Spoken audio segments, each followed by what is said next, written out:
Assalamualaikum warahmatullahi wabarakatuh. Baik semuanya, sekarang kita akan belajar di pertemuan ke-6 ini tentang capital budgeting, yaitu tentang keputusan apakah kita harus untuk berinvestasi di proyek A atau berinvestasi di proyek B. Apakah kita harus membangun gedung tersebut atau tidak? Nah, kita masuk kepada capital budgeting itu apa. Sebelum kita masuk kepada capital budgeting itu apa, kita harus mengetahui apa yang dinamakan dengan budget atau anggaran. Budget atau anggaran adalah suatu rencana yang menjelaskan arus kas keluar, yang merupakan arus kas keluar ini adalah apa? Kas atau uang yang kita keluarkan untuk berinvestasi di awal, atau nanti juga disebut dengan initial outlay. Nanti juga menjelaskan tentang arus kas masuk yang diproyeksikan atau diprediksi selama periode tertentu di masa mendatang. Jadi, arus kas keluar ini itu adalah kas yang kita keluarkan atau biaya investasi awal. Sedangkan arus kas masuk itu adalah penerimaan atau kas yang kita terima, yang kita proyeksikan ketika kita menggunakan investasi tersebut. Misal mesin, ketika kita menggunakan mesin tersebut, berapa kas yang akan masuk di tahun 1, 2, 3, dan berikutnya. Tadi kita sudah membahas tentang budget itu apa. Sekarang kita membahas tentang capital budget itu apa, atau anggaran modal itu apa. Itu adalah suatu tinjauan umum tentang pengeluaran-pengeluaran yang terencana pada aktiva-aktiva tetap. Nah, sedangkan capital budgeting itu adalah keseluruhan proses menganalisis proyek-proyek dan menentukan apakah proyek tersebut harus dimasukkan dalam anggaran modal atau capital budgeting atau tidak. Ya, apakah proyek tersebut layak untuk dijalankan atau tidak. Sedangkan penganggaran modal itu juga dapat dikatakan sebagai proses perencanaan untuk pembelian long-term aset, karena ini memang bersifat jangka panjang nantinya. Apabila kita salah dalam memutuskan capital budgeting, maka konsekuensinya juga akan jangka panjang. Oke, kenapa sih capital budgeting itu sangat penting bagi perusahaan? Yang pertama adalah implikasi dari keputusan tersebut akan berlangsung terus hingga suatu periode yang cukup lama atau memiliki konsekuensi yang jangka panjang. Ini yang sudah saya jelaskan tadi. Yang kedua adalah menentukan bentuk-bentuk aktiva yang dimiliki oleh perusahaan, khususnya di aktiva tetap. Yang ketiga, karena ini merupakan long term asset, maka melibatkan pengeluaran yang besar, teman-teman. Contohnya gedung, mesin, tanah, dan lain sebagainya. Nah, contoh dari capital budgeting ini misalnya sebuah perusahaan harus memutuskan apakah akan membeli sebuah mesin seharga $125 atau tidak. Nah, bagaimana cara mengambil keputusannya? Terus apakah mesin tersebut profitable atau tidak? Terus akankah perusahaan tersebut mendapatkan return yang tinggi dari investasi tersebut, investasi mesin tersebut? Nah, ini kita akan pelajari. Nah, kriteria pengambilan keputusan dalam budgeting itu adalah bagaimana kita memutuskan apakah suatu proyek investasi tersebut akan diterima atau ditolak. Apakah proyek tersebut layak atau tidak untuk dijalankan. Bagaimana proses capital budgeting itu sendiri? Prosesnya adalah yang pertama kita tentunya menentukan biaya proyek atau biaya investasi atau initial outlay atau cash outflow atau arus kas keluar. Setelah itu kita harus memprediksi atau memperkirakan arus kas yang diharapkan dari proyek dengan memasukkan seluruh arus kas yang muncul selama umur proyek tersebut atau cash inflow ya per tahunnya nanti berapa. Yang ketiga tentunya kita mempertimbangkan time value of money karena di manajemen keuangan, aksioma manajemen keuangan teman-teman masih ingat pastinya adanya time value of money. Yang keempat itu adalah menentukan biaya modal proyek tersebut berapa. Yang kelima, kita mendiskontokan arus kas masuk yang diharapkan untuk menghitung present value-nya. Dan yang terakhir, membandingkan present value arus kas masuk dengan present value arus kas keluar. Jika present value arus kas masuk itu lebih besar daripada biaya atau investasi awal yang kita gunakan, maka proyek tersebut akan kita terima. Sebaliknya, maka jika present value arus kas masuk itu lebih kecil daripada biaya, maka proyek tersebut kita tolak. Oke. Selanjutnya, ketika kita berinvestasi, ya, apakah proyek A atau proyek B itu bisa dibedakan antara proyek independen dan juga mutually eksklusif proyek. Nah, untuk proyek independen itu adalah proyek yang arus kasnya tidak dipengaruhi oleh penerimaan atau penolakan proyek lainnya. Oke, sedangkan mutually eksklusif itu berarti sekumpulan proyek di mana hanya satu yang dapat diterima dan mempengaruhi arus kas yang lainnya. Contohnya apa yang mutually ini? Yaitu adalah ketika kita berinvestasi di jembatan, maka juga berhubungan dengan kapal ataupun perahu kayak gitu ya. Selanjutnya itu bagaimana cara kita mengevaluasi capital budgeting itu. Ini ada beberapa metode yang dapat kita gunakan untuk mengevaluasi apakah proyek tersebut kita terima atau layak, ataupun kita tolak, ataupun tidak layak untuk dilanjutkan atau dijalankan. Yaitu ada yang namanya payback period, ada discounted payback period, ada net present value atau NPV, terus ada juga profitability index atau PI, terus ada juga initial rate of return atau IRR. Nah, teman-teman nanti akan lihat apa perbedaan dari masing-masing metode ini. Pertama kita bahas tentang payback period. Untuk payback period itu adalah jumlah tahun yang dibutuhkan untuk mengembalikan investasi awal atau untuk menutupi biaya proyek. Nah, berapa lama waktu yang diperlukan untuk mendapatkan kembali biaya investasi awal yang telah dikeluarkan? Itu adalah payback period itu, teman-teman. Nah, nanti kita akan bahas lebih lanjut dari soal ini. Nah, berapa tadi untuk pertanyaan awal, berapa lama waktu yang diperlukan untuk mendapatkan kembali biaya investasi awal yang telah dikeluarkan? Contohnya di sini ya teman-teman, kita misalnya berinvestasi sebesar $500 untuk membeli mesin. Ternyata dengan kita berinvestasi di mesin tersebut, kita mengeluarkan $500 tersebut, ternyata mesin tersebut dapat menghasilkan return ataupun pendapatan ataupun penjualan sebesar di tahun 1 sampai dengan tahun ke-8 itu masing-masing $150 seperti itu. Nah, kita mau mengevaluasi apakah proyek ini diterima atau ditolak. Nah, caranya itu adalah seperti ini, teman-teman. Nah, ini didapatkan di PowerPoint, itu payback periodenya adalah 3,33 tahun. Bagaimana cara mendapatkan 3,33 tahun ini? Caranya adalah seperti ini. Maka, teman-teman lihat ya caranya itu. Oke, saya share di sini jawaban soal. Oke, caranya itu teman-teman lihat di sini payback periodnya. Tadi kan initial outlay-nya atau cash outflow atau investasi awalnya itu adalah $500 ya. Nah, untuk cash inflow-nya per tahun itu sampai tahun ke-8 adalah 150.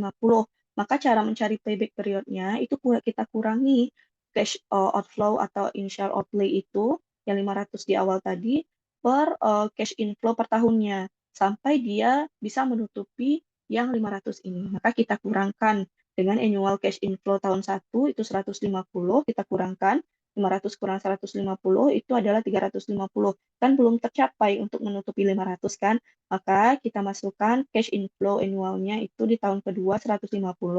Nah, kita kurangkan dengan sisa yang tadi, maka kita dapatkan 200, belum tercapai juga menutupi 500, maka cara selanjutnya kita masukkan cash out inflow di tahun ketiga 150, belum tercapai juga karena masih sisanya 50. Kita masukkan yang di tahun keempat, tetapi caranya itu kita bandingkan ya dengan pemasukan di tahun keempat yaitu 150 ini. Ya teman-teman, berarti sehingga payback periodnya itu kita dapatkan 3 tahun ya karena ini kan sisanya sedikit ya. Oke, 3 tahun ditambah dengan 50 sisa tadi di tahun ketiga dibandingkan dengan pendapatan atau annual cash inflow di tahun keempat yaitu 150. Maka kita dapatkan 3 tahun ditambah dengan 0,33 tahun, maka kita dapatkan 3,3 tahun. Kalau seandainya cut off kita itu adalah kita beri waktu bahwasanya untuk menutupi itu adalah 5 tahun, maka itu proyek untuk yang tadi ya, proyek ini diterima karena 3,33 tahun itu lebih kecil dari 5 tahun. Maka proyek untuk eh, evaluasi dengan metode payback period itu diterima. Oke, kita masuk ke PowerPoint tadi lagi ya. Nih, teman-teman. Nah, maka kita dapatkan 3,3 tahun.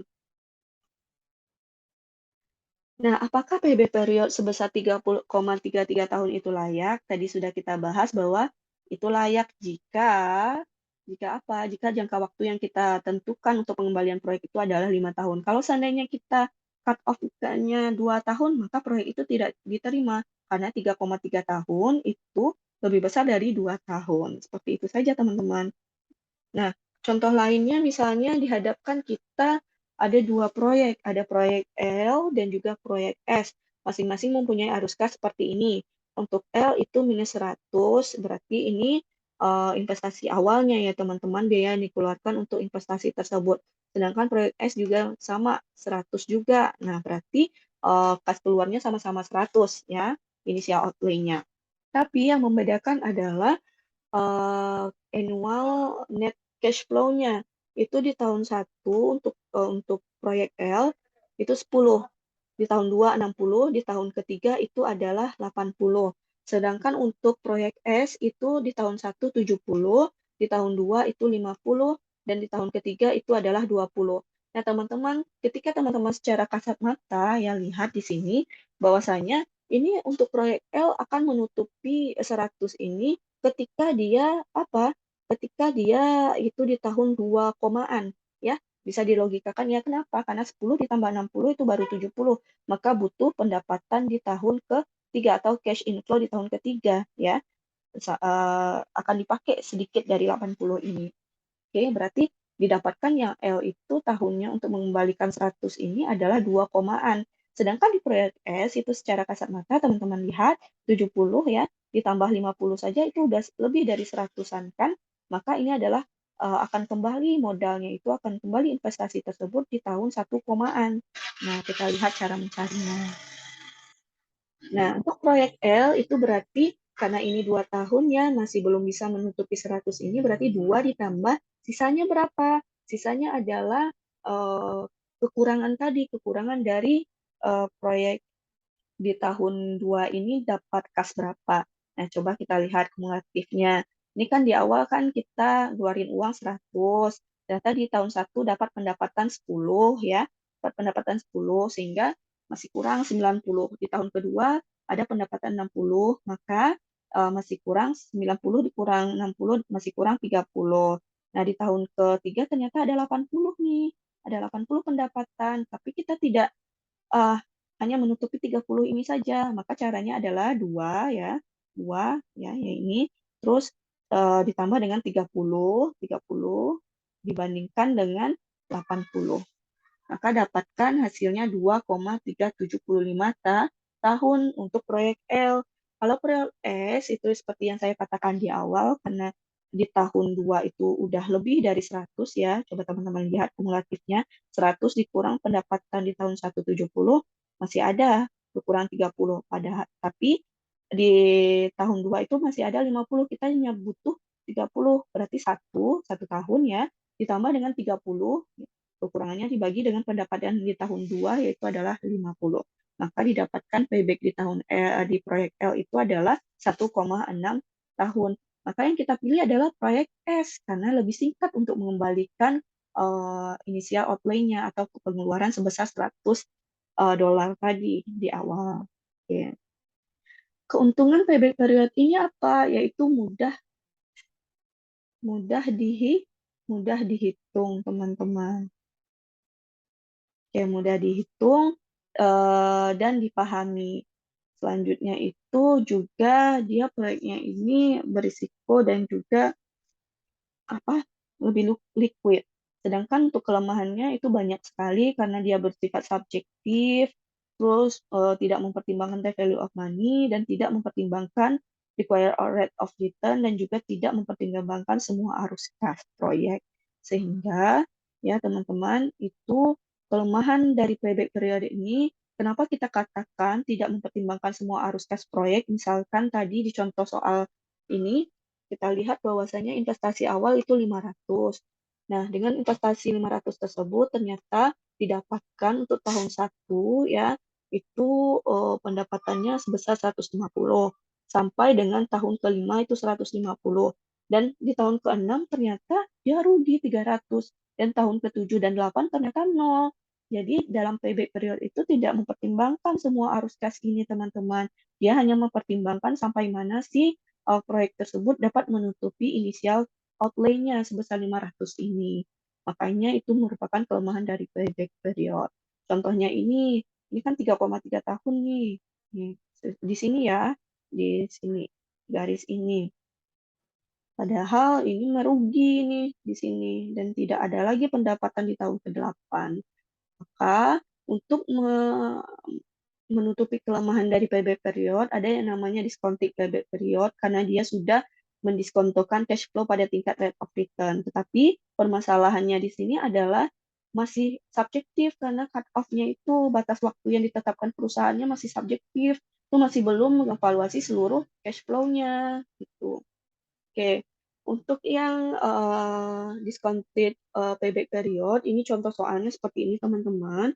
Investasi awalnya 500, terus ternyata annual net cash flow-nya itu masing-masing di tahun 1 ada 250, di tahun kedua ada 250 juga, di tahun ketiga ada 250. Bagaimana cara mencarinya? Cara mencarinya ini adalah seperti ini.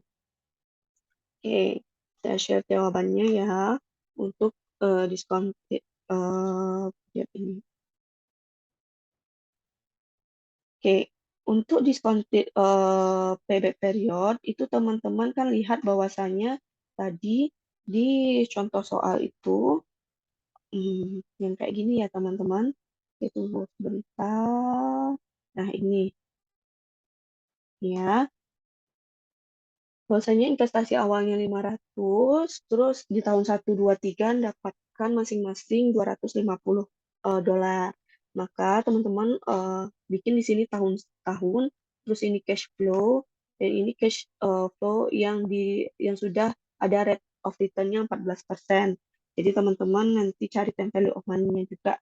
Nah, maksudnya sudah discounted kan. Nah, di tahun 0 kan itu cash flow-nya itu adalah cash outflow, maka minus di sini minus 500 karena ini diskon apa ya di awal maka tetap minus 500 apapun yang dibagi dengan 0 itu tetap hasilnya yang angka awal. Nah, di tahun pertama itu didapatkan cash inflow-nya 250. Nah, ketika kita masukkan 14% ini didapatkan 219,30. Dapatnya dari mana? Dari 250 yang di sini, 250 dikali dengan 1/1 ditambah 14% dipangkatkan 1 karena ini tahun 1. Dapatkan 219,30. Dikurangkan apakah sudah bisa menutupi? Belum tercapai untuk menutupi 500 karena dikurangkan antara 500 dengan 219,30 ini baru masih sisa kurangnya itu 280,70. Sehingga kita butuh pendapatan di tahun 2 dan tahun 3 misalnya. Oke, di sini kita lihat teman-teman di tahun 2 ketika kita masukkan cash inflow-nya 250 dan kita diskontokan sebesar 14%, ya, maka didapatkan untuk tahun kedua ini 192,38. Dan ketika kita kurangkan dengan sisa di tahun 1 tadi, maka belum tercapai juga sebesar 88,32. Nah, kita masukkan di tahun ketiga masih ada 250 cash inflow-nya kan, kita masukkan, terus kita diskontokan, maka didapatkan 168,75. Nah, ini kan sangat berlebih dari 88,32. Sama dengan payback period tadi, maka kita bagi ya, bagi antara sisa kekurangan tersebut dengan pendapatan di tahun ketiga. Sehingga discounted payback periodnya itu adalah 2 tahun ditambah dengan 88,32 yang ini ya, sisanya ini dibagi dengan 168,75 merupakan cash inflow yang sudah didiskontokan atau yang sudah dibagi dengan rate of return-nya di tahun ketiga. Maka didapatkan 0,52. Nah, 2 tahun ditambah 0,52 tahun adalah 2,52 tahun. Ketika perusahaan menetapkan cut off-nya itu adalah 3 tahun, maka proyek ini diterima karena 3 tahun itu masih lebih besar dari 2,52 tahun. Oke. Baik, teman-teman. Selanjutnya setelah kita bahas tentang discounted payback period, kita akan membahas tentang net present value. Oke, kita lihat lagi PowerPoint-nya. Oke, ini sudah kita dapatkan kenapa dia dapat 0,52 tadi ya. Nah, maka discounted payback period-nya adalah 2,52 tahun. Ini masih diterima. Oke, selanjutnya adalah metode lain dari capital budgeting ini adalah net present value dan juga ada profitability index dan internal rate of return. Sebenarnya ini teman-teman ketika teman-teman sudah mendapatkan net present value-nya berapa, maka PI dan IRR ini akan mudah untuk dicari lagi. Karena intinya net present value ini adalah selisih dari uang kas masuk ya yang netnya itu dengan dikurangi dengan uang keluar atau investasi awal tadi. Sedangkan profitability index ini adalah perbandingan dari uang kas masuk dengan uang kas keluar. Sedangkan kalau internal rate of return ini adalah bagaimana ia menyamakan uang keluar dengan uang masuk dengan pertimbangkan yang namanya time value of money, required rate of return, dan semua cash flow-nya. Oke, kita lihat satu-satu net present value. Tadi saya bilang bahwasanya net present value ini adalah total present value annual net cash flow atau kas masuk tersebut semuanya sudah dihitung time value of money-nya dan rate of return-nya itu dikurang dengan initial outlay-nya. Oke, contohnya soalnya di sini misalnya kita sedang mempertimbangkan sebuah investasi aset sebesar 276.400 dan menghasilkan net cash flow itu sebesar $83.000 per tahun selama 4 tahun. Jadi sama di tahun 1, 2, 3, dan 4 sama 83.000 masing-masingnya. Dan pada tahun kelima itu mendapatkan $116.000. Nah, diketahui juga required rate of return-nya itu adalah 15%. Sehingga kita bisa lihat timeline-nya seperti ini. Di 0 itu kita mengeluarkan uang sebesar 276.400. Terus juga untuk pendapatan 1 sampai 4 itu sama-sama 83.000, sedangkan untuk tahun kelima adalah 116.000. Nah, cara mencarinya berapa NPV-nya itu kita dapat lihat di sini ya, teman-teman. Nah, di sini. Nah, Bapak cara mencarinya itu adalah langsung saja sigma dari T1 sampai 4, karena dia sama 83.000 dibagi dengan 1 ditambah 0,15 dipangkatkan 4. Nah, sebenarnya ini teman-teman bisa cari hasil ini, kenapa dapat 236.963,2041 ini, bisa teman-teman cari satu-satunya, satu-satu cash flow-nya. Nah, ditambah dengan yang tahun kelima didapatkan pendapatan sebesar 116.000, maka disiskontokan dulu dibagi dengan 1 tambah 0,15 dipangkatkan 5 didapatkan 57.672,50 13 dikurang dengan initial outlay-nya. Langsung saja teman-teman buat 276.400. Sebenarnya kalau teman-teman tidak bikin yang 1 dibagi dengan 1 tambah 0,15 pangkat 0 itu nggak apa-apa, karena apapun yang dipangkatkan 0 adalah 1, sehingga 276.400 dibagi 1 dapatnya itu juga. Oke, maka NPV yang didapatkan adalah 18.235.000,7054. Kalau teman-teman ingin menyederhanakan lagi, tidak usah dipakai desimalnya 4, pakai aja desimalnya di belakang komanya itu 2 angka saja. Oke, untuk rincian dari ini, rincian kenapa dapat NPV-nya 18 ribuan ini, maka teman-teman bisa lihat di sini. Oke, saya share dulu. NPV yang didapatkan itu teman-teman bisa dapatkan dari sini, teman-teman. Oke, nah ini kan Bapak tadi kita lihat bahwasanya Bapak langsung menggabungkan dari T1 tahun 1 sampai ke 4 itu rumusnya seperti ini. Nah, teman-teman bisa cari yang ini ya, untuk khusus yang ini masing-masing teman-teman cari dari sini sampai ke sini. Jadi teman-teman pangkatkan dulu penyebutnya masing-masingnya di tahun 1 pangkat 1, di tahun 2 dipangkatkan 2, di tahun ketiga dipangkatkan 3, di tahun keempat dipangkatkan 4, di mana pembilangnya itu sama-sama 83.000 karena pendapatannya masing-masing sama 83.000 sampai tahun 4. Oke, ditambah dengan tahun kelima yang beda ya pendapatannya yaitu sebesar 116.000.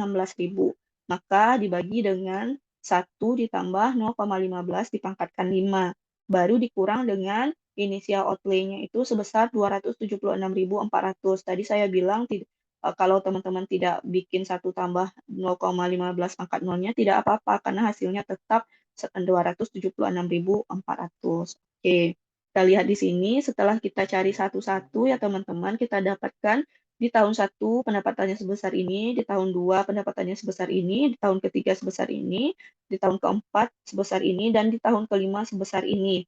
Maka teman-teman dapatkan ya, untuk yang di dalam kurung ini adalah untuk annual net cash flow-nya, yaitu adalah 294.635,7 dikurangi dengan inisial outlay-nya, yaitu 276.400. Ingat NPV tadi saya bilang bahwasanya adalah selisih dari annual net flow, net cash flow itu dikurang dengan atau di selisihnya itu dikurang dengan inisial outlay-nya atau dapat kita katakan bahwasanya uang masuk dikurang dengan uang keluar.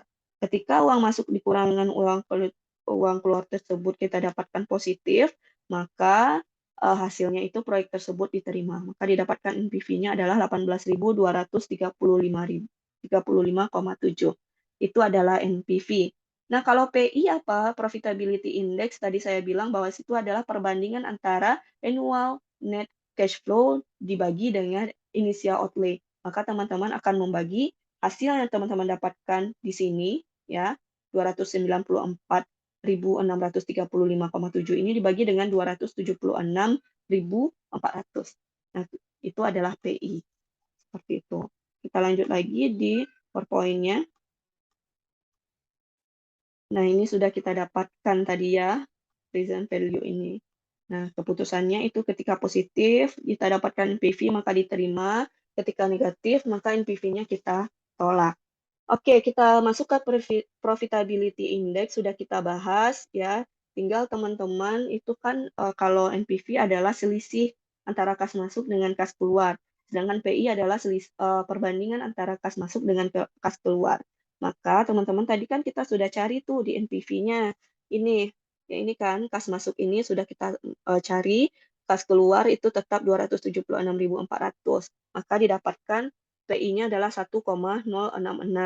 Yuk kita lihat cara pengerjaannya. Yang PI ya, yang PI maka profitability index-nya itu tadi sudah kita cari di net present value ya, cash flow annual net cash flow-nya itu 294.635. Nah, teman-teman pindahkan angka tersebut yang sudah dicari tersebut, yang ini ya, dibagi dengan initial outlay-nya 276.400. Maka didapatkan PI sebesar 1,066. Karena ini besar sama dari 1, maka proyek ini diterima. Biasanya teman-teman ketika NPV itu diterima, maka PI secara otomatis juga akan diterima proyeknya. Begitu juga dengan IRR, kecenderungannya seperti itu. Maka kita selesai membahas tentang PI. Nah, kita lanjut di PowerPoint selanjutnya tentang internal rate of return. Oke. Ini kita lihat bahwasanya untuk PI tadi ya, ketika besar sama dengan 1 didapatkan angka terima. Proyek tersebut layak untuk dilanjutkan, sedangkan untuk PI yang kurang dari 1 itu ditolak. Ibaratnya itu adalah uang keluar itu lebih banyak daripada uang masuk kalau PI kurang dari 1. Oke, kita masuk di internal rate of return atau IRR. IRR adalah tingkat pengembalian dari investasi aset atau rate of return yang diperoleh perusahaan dari proyek investasi, di mana tingkat bunga yang menyamakan investasi awal dengan present value cash inflow. Jadi, dia akan menyamakan uang keluar ya, yang kita keluarkan di awal untuk investasi dengan present value dari cash inflow masing-masing yang kita dapatkan tadi. Nah, nanti kita bandingkan nih tingkat suku bunga ya, suku bunga atau KD yang 15% yang di NPV tadi dibandingkan dengan IRR. Ketika kita dapatkan nanti ya, kita lihat ini yang NPV tadi. NPV tadi kan kita lihat bahwasanya dia adalah 15% kan ininya ya, K-nya ya. Ketika K itu ketika IRR yang kita dapatkan itu besar dari K tadi, dari K, bentar, dari K IRR, maka itu proyeknya akan diterima. Jadi IRR jika besar dari K, maka itu diterima. Sedangkan kalau IRR-nya lebih kecil, maka eh, lebih kecil dari K, maka itu proyeknya ditolak. Nah, untuk lebih jelasnya, ini rumus dari eh, internal rate of return ini adalah seperti ini. Jadi bandingkan NPV ini, yang di NPV tadi yang udah kita cari, bandingkan dengan eh, ketika kita menyamakan IO atau cash outflow itu kita samakan dengan present value dari annual net cash flow yang kita dapatkan. Oke, paham ya sampai sini ya? Nah, ini kan tadi kita sudah bilang bahwa IRR itu adalah rate of return yang menyamakan present value cash flow dengan investasi awal, sehingga dia sama untuk mencarinya ini dengan yield to maturity dari obligasi. Jadi YTM sama dengan IRR. Ya, teman-teman lihat di sini contoh soalnya adalah misalkan kita sedang mempertimbangkan sebuah investasi aset sebesar 276.400 dan menghasilkan net cash flow-nya itu 83.000. Jadi sama ya soalnya dengan net present value tadi. Maka berapa sih tingkat keuntungan atau IRR yang menyamakan present value cash flow initial outlay-nya? Nah, cara mencarinya teman-teman kita lihat di sini. Oke. Untuk IRR ya, kita lihat. TRR itu caranya itu adalah dengan trial and error. Jadi teman-teman harus coba-coba ya. Tadi kita sudah coba di tingkat IRR-nya itu adalah 15%. Yang NPV tadi kita dapatkan kas keluarnya itu adalah untuk inisial outlay-nya itu adalah 276.400. Sedangkan untuk annual net cash flow-nya itu adalah atau uang masuknya setelah di present value-kan adalah 294.638. Nah, ini kan belum sama nih antara kas keluar dengan kas masuk. Masih besar kas masuk. Jadi kita cari satu lagi, ya, cari satu lagi tingkat IRR-nya itu berapa. Misalnya kita cari adalah 18%. 18% seperti ini ya, teman-teman. Nah, 18% ini kita samakan ya, IO sama dengan ACF. ACF ini kan tadi penerimaan ya, IO tadi masih tetap 276.400, kita samakan annual net cash flow-nya itu sama caranya mencari di NPV tadi. Ya, kita samakan, berarti rumusnya adalah 83.000 itu di present value kan ya, IRR-nya itu adalah 18% dan ini 83.000 ini karena dia sampai pendapatan keempat, makanya sampai 4. Sedangkan di tahun kelima itu pendapatannya adalah 116.000. Maka teman-teman harus mencarinya satu-satu ya. Cari satu-satu ini dengan mengganti yang rate of return-nya dari 15% ke 18%. Jadi teman-teman perlu mencarinya satu-satu seperti yang ada di NPV. Nah, kalau teman-teman bingung, nah ini dia. Nah, teman-teman cari yang di dalam kurung ini aja, yang dalam kurung ini. Ini ya, dari sini ya sampai sini. Teman-teman cari. Ketika 15% kan dapat hasilnya yang ini kan, yang ini. Ini kan.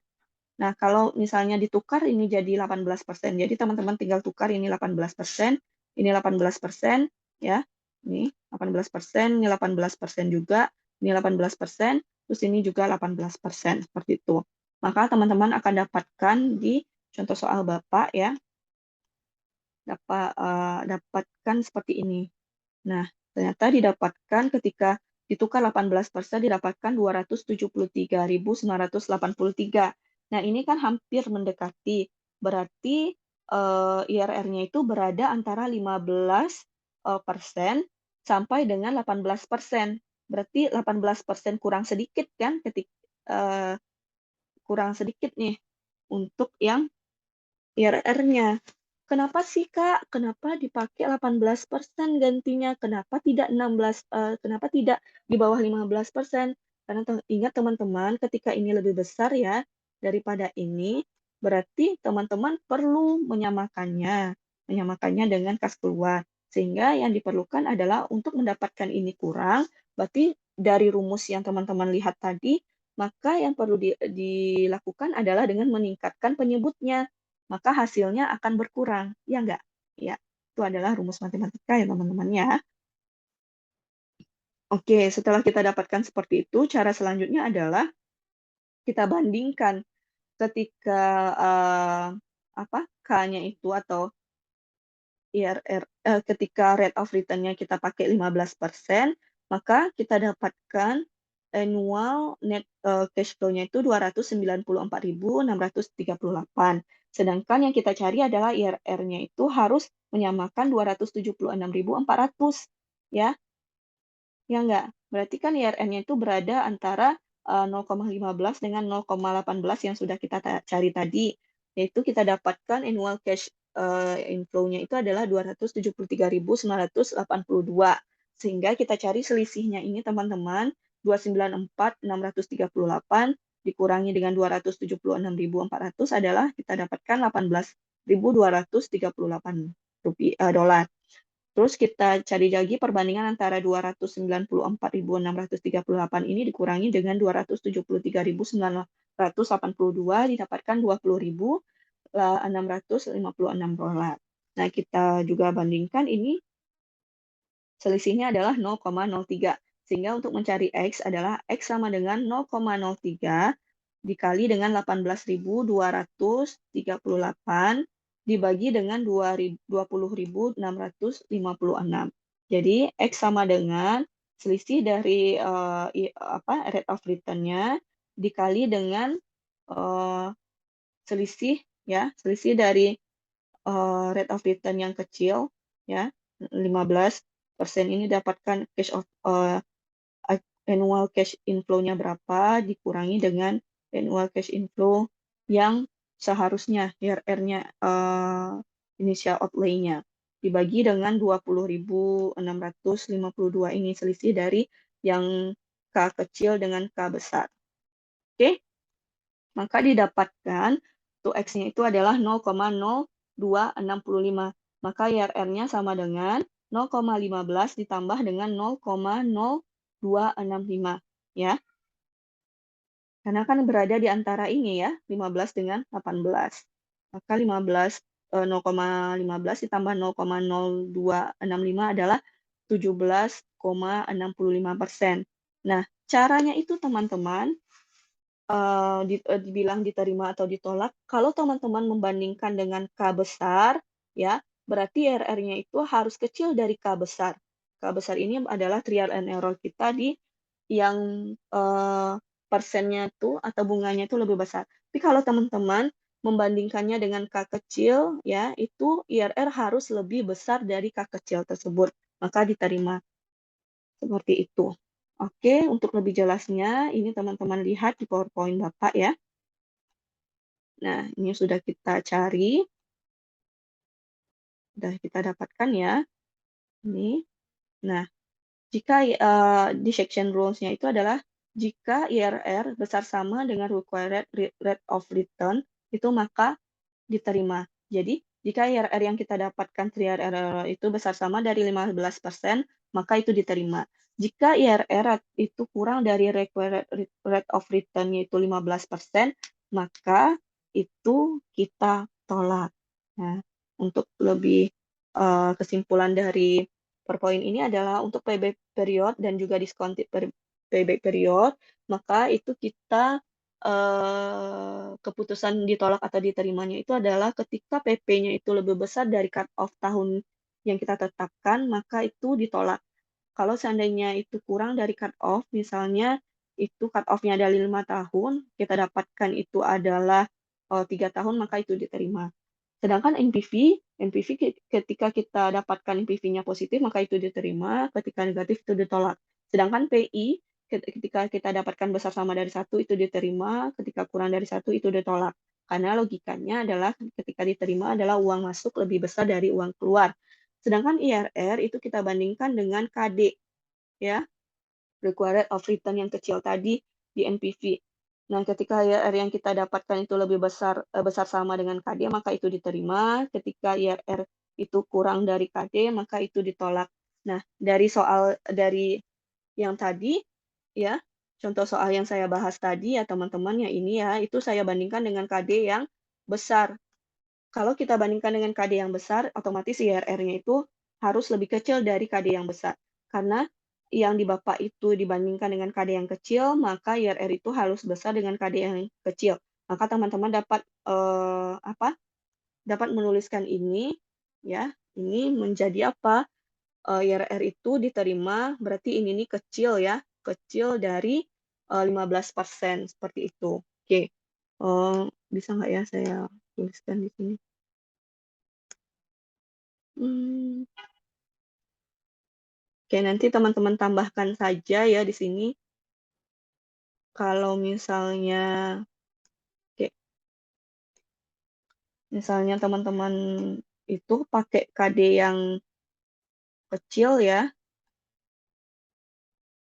Oke, berarti kalau seandainya teman-teman pakai yang rumus Bapak, berarti 7 IRR ya, IRR sama dengan 17,65%. Itu teman-teman bandingkan dengan KD kecil, berarti itu lebih kecil dari 15%. Ya, 15%. Maka itu diterima KD kecil, KD-nya. Oke. Maka itu sama dengan diterima. Diterima. Oke, baik teman-teman, sampai sampai sampai ini pertemuan kita ya. Apabila nanti ada pertanyaan, maka teman-teman dapat eh, memberikan komentar di YouTube ini atau langsung di grup WA atau chat pribadi. Baik, terima kasih atas perhatiannya. Mohon maaf apabila ada kesalahan. Wabillahi taufiq wal hidayah. Assalamualaikum warahmatullahi wabarakatuh.